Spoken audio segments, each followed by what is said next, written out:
the next president, Hotel Association. And lastly, many projects under these schemes, and further coming also there are already schemes. The number of tourists visiting Leh over the years have increased tremendously. Ladakh received approximately 6 lakh tourists last year, and this number is increasing at the rate of 20%, which is very encouraging. Zanskar Valley, Kargil, Nubra are favorite destinations and are becoming very, very popular among the domestic tourists. These places need to be encouraged and promoted. Leh offers a lot of adventure tourism activities like trekking, river rafting, yak safari, stargazing, to name a few. Ladakh has the highest motorable road and other attractions. These are very important for domestic. And so have the opportunities and challenges also changed. Earlier it used to be difficult to find good hotels, good quality vehicles. Now that's not a problem at all in most cases. But all these things have come with their own pros and cons. I would not put domestic tourism in any negative way, or the footfall of inbound tourism going quite low in any which way to say that we have not made efforts. It's a graph which we all know goes up and comes down. It's a cycle which all businesses and all destinations face, but we have to give it a thought. Where do we want to head from here? We have to learn from the other Himalayan states also. We have to learn the mistakes what other Himalayan states have done, and probably we also have done and in fact are doing at the same time.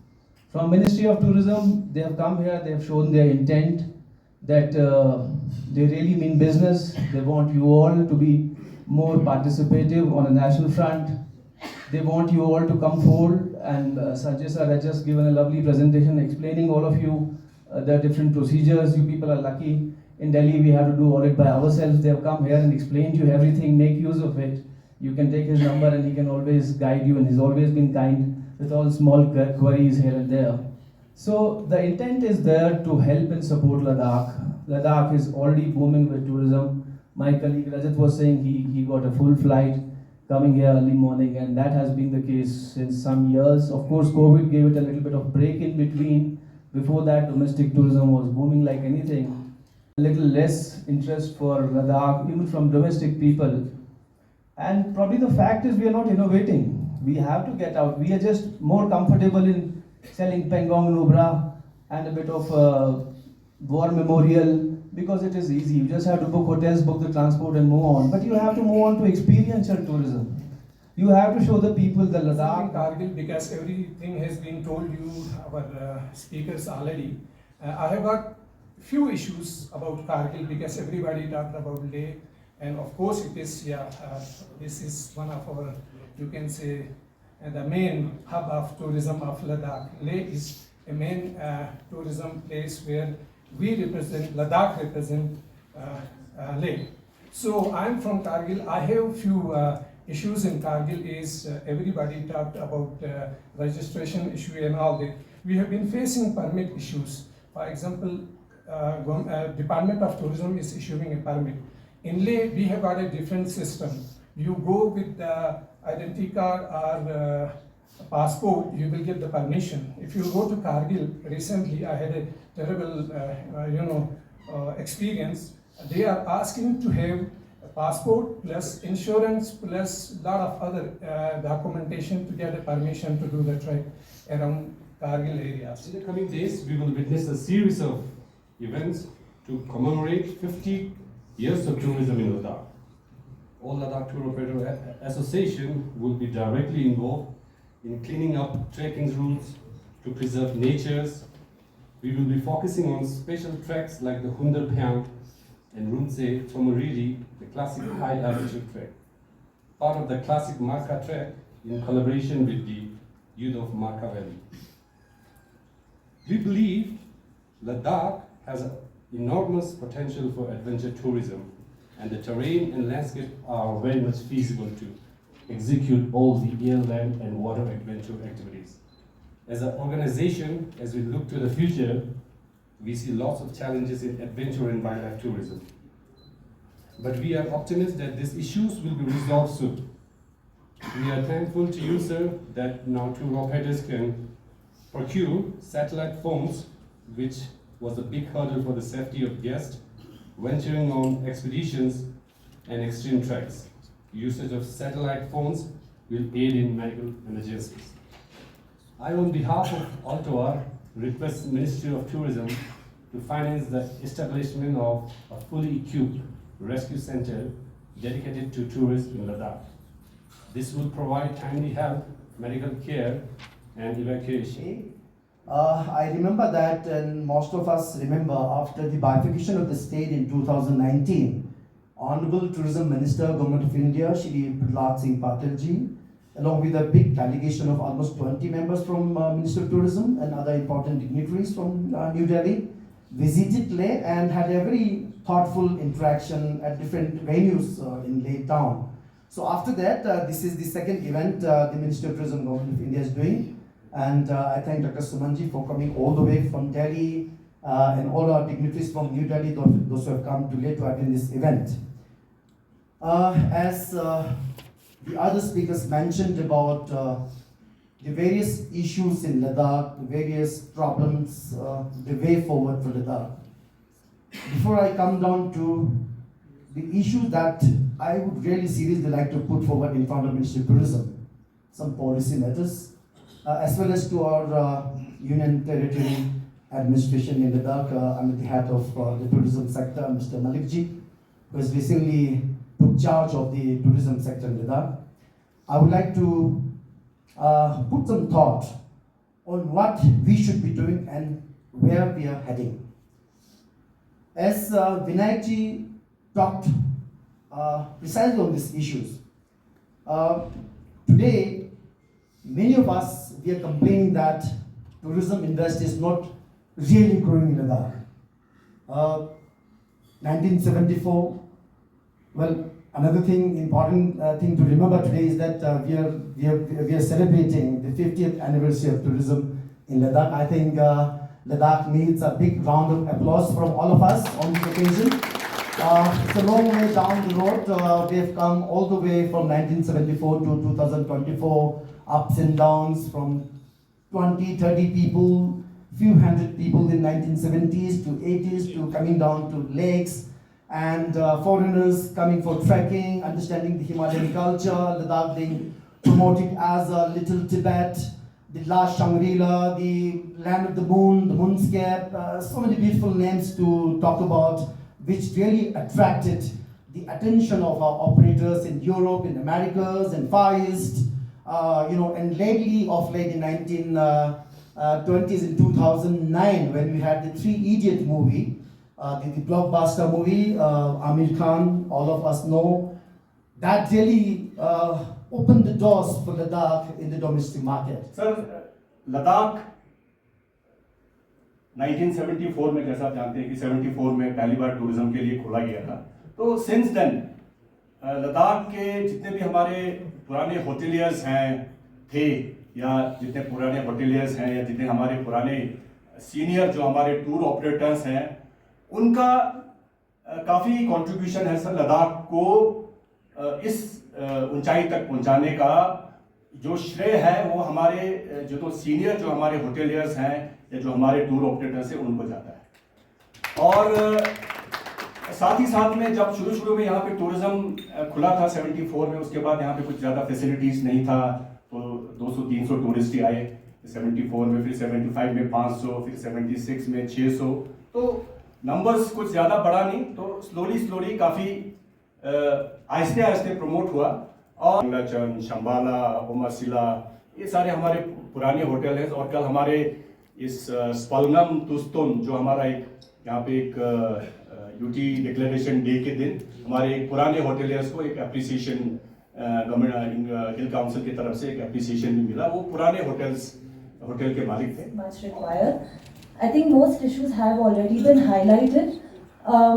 In the recent times, one issue I think that needs to be addressed as well is the threats of the high altitude sickness, and the news that is going around in the national media around it.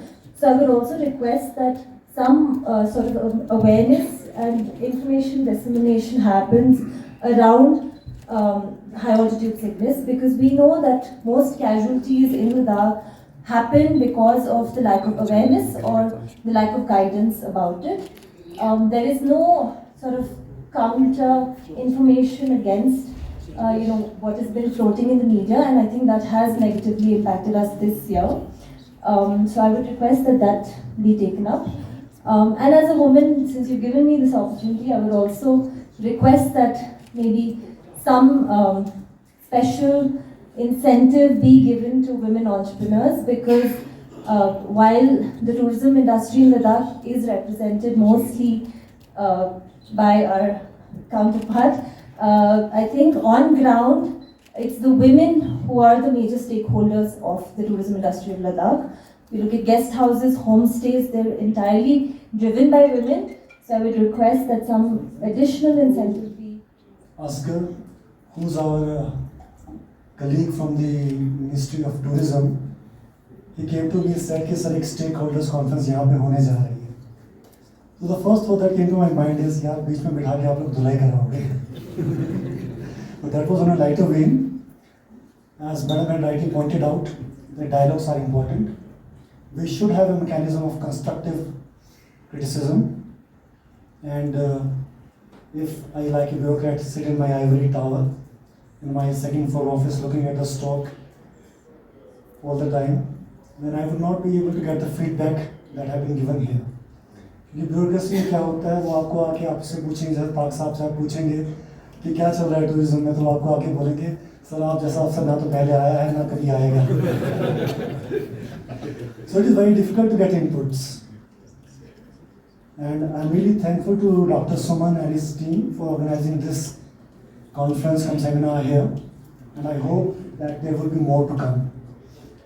Now, speaking about the issues that have been raised, before I talk about the points that have been raised by the honorable speakers, I would like to tell what we have been doing in the recent past.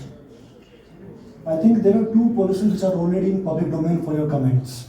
One is the mountaineering policy, because when I joined here, the issue was raised with this mountaineering policy or trekking activities. These are being regulated through IMF, and there is very little involvement of the local stakeholders in this.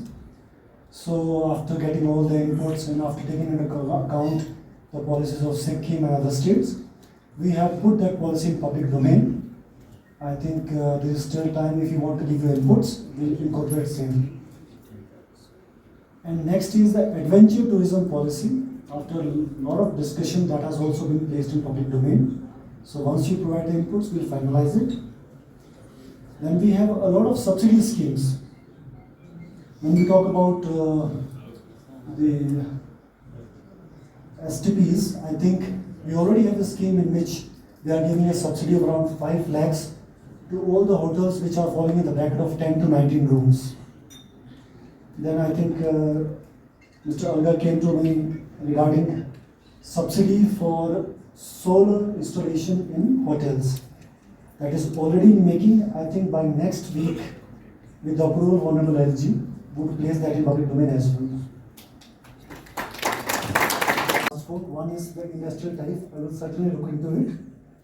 And secondly, we are also trying to formulate a scheme. Since we have lean months in winter, let's say from November to March we have lean months, at least the fixed charges for these months should be waived off. And as I was sitting there, it was pointed out to me that we should have some winter events. I would request my colleagues from ENY and from Mr. Tak that we should have some snow carnival or winter carnival also, so that we can adjust to the lean season. And in the month of Feb, we are going to have our National Ice Hockey Championship in first week of Feb, in which again I think around 8 teams will be participating. Sports can also be used as an enabler for tourism.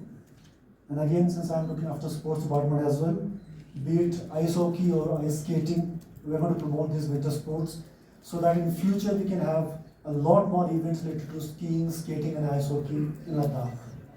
When you talk about adventure, and I also talk about adventures and all these things, still the Stok Kangri, which is more than 6,000 meter high, is not being able to climb and put restriction, and nobody is talking about, because it is very popular for domestic as well as to the overseas people.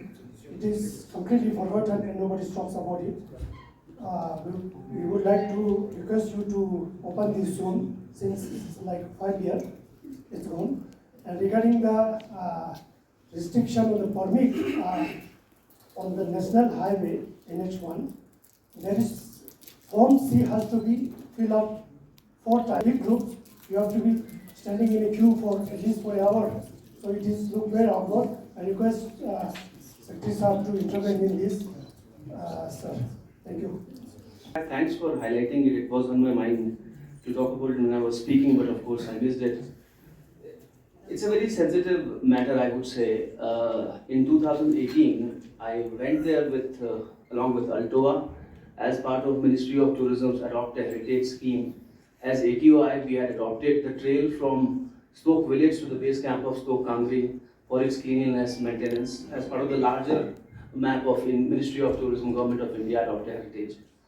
So we brought back 2,100 kgs of garbage, mainly plastic content, and whole of Ladakh and Altoa is aware of it. And then next year, and we submitted a report to the DC office also about the conditions over there. Stok was functioning for all these 30-40 years very smoothly, with limited number of clients, with mobile camping in place. But when it was closed just 4-5 years before that, there were fixed camps, right from Stok all the way to base camp. And there were many casualties also, because people were landing up in Leh, or probably same day or next day going to the Stok village and walking all the way up to the base camp, because there were fixed camps and cheap fixed camps. They were reaching base camp and going to the Stok Kangri expedition without much of exposure, much of knowledge, resulting in huge damages of the ecosystem. And I have to compliment the villagers of the Stok village to stand up and get it closed. Of course, it's a very, I quote this example to other parts of the country also, that when you feel something is not right, you have to stand up for yourself. Nobody else is going to stand up for you. Ladakh has many festivals which are so important, and when tourists plan their holidays to Ladakh destination well in time, unlike our domestic, many of the tourists. So the festivals are not announced, dates of the festivals are not published or in well in time. So my request is all the major festivals other than the monastic festivals should be in a calendar well roll out well in time, if not 6 months, 2-3 years, 1 year before, at least 6-7 months. And here is a madam from Switzerland. She also has the same view. Please share. Yeah, correct. We cannot promote these cultural festivals, which are so beautiful, and our groups, they love to see it, but as we don't know when these festivals take place, like 6 or 8 months ahead of time, it's not possible to promote them. So that is a real, a very important request for us to promote Ladakh on the cultural basis well ahead of time, because as you know, international travelers, they do plan their holidays like 6 or 8 months ahead of time. So please, if this is possible, we will be very happy. For the Ladakh festival, I think this year it was already announced. Thank you, sir. Yeah, you were saying something, sir. 3 months ago. But for the next year, I would request my team to kindly, for the next calendar year, the calendar should be out maybe next 1 or 2 months. And we also have our limitations in this, so I would request all the local stakeholders. For example, we finalized the calendar for the Zanskar festival and one more, I think, in September. And yesterday they came to me and said कि वो उस dates पे नहीं हो पाएगा. So थोड़ा सा मेरी request उनसे भी रहेगी, हमारे जो local stakeholders हैं, कि जैसे ज़ांस्कर वालों से आप बात करो कि भाई आप अपने auspicious days जो है वो आप पहले से हमें बता दीजिए ताकि हम उसको, because our task is already to promote it. Then most of the trekking route are washed away, so there is no one to maintain. For example, I have been talking to the villager; they are ready to do it, but they are saying they need funding. So, for example, Lamairu Chiling, Lamairu to Alti used to be famous. Now we could not organize. Some of the trekking route are washed away. So I request to give some funding for the villagers so they can maintain the trekking route. Thank you, sir.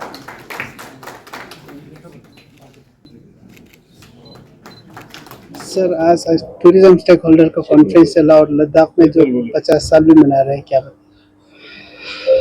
सबसे पहले तो मैं ministry of tourism और directorate जो अपना north India का तहे दिल से शुक्रिया अदा करना चाहूँगा कि उन्होंने स्टेक होल्डर मीट जो लद्दाख में रखा हुआ है। और खुशी की बात ये है कि यहाँ पे आज इस साल हम टूरिज्म के 50 साल भी मनाने जा रहे हैं। तो सितंबर में इसका फेस्टिव एक पूरा एक प्रोग्राम भी रहेगा। तो सभी स्टेक होल्डर और ख़ासकर हमारे टूरिज्म डिपार्टमेंट और LSDC ले ने स्पेशली फोकस करके, जैसे कल आपने देखा कि पलगम दुस्तों के दिन भी उन्होंने इसको एक थीम रखा, जिसके लिए मैं लद्दाख ऑटोनोमस हिल डेवलपमेंट काउंसिल के चेयरमैन श्री टेशी ग्याल्सन से मैं शुक्रिया अदा करना चाहता हूं।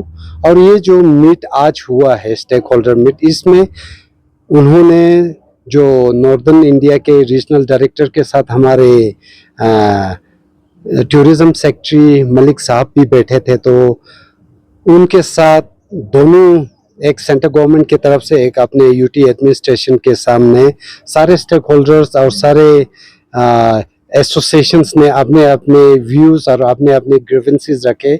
तो इस तरह के जो फ्रूटफुल जो मीटिंग्स, जो इस तरह के कन्वेंशन होता है, तो उसमें बहुत सारे इंडस्ट्री के पॉजिटिव इनपुट्स भी आते हैं। तो इससे हमें बहुत उम्मीद है कि आने वाले टाइम में हमारे जो लद्दाख के टूरिज़्म को आगे ले जाने में बहुत सारे रोड मैप्स और बहुत सारे फ्यूचर कोर्स ऑफ एक्शन के बहुत सारे पॉइंट्स निकले हैं, जिसको मेरे ख्याल से UT एडमिनिस्ट्रेशन उसको फोकस करके आगे उनके जो प्लान्स में इंक्लूड करेंगे और लद्दाख टूरिज़्म को आगे ले जाने में हमें सहायता मिलेगा।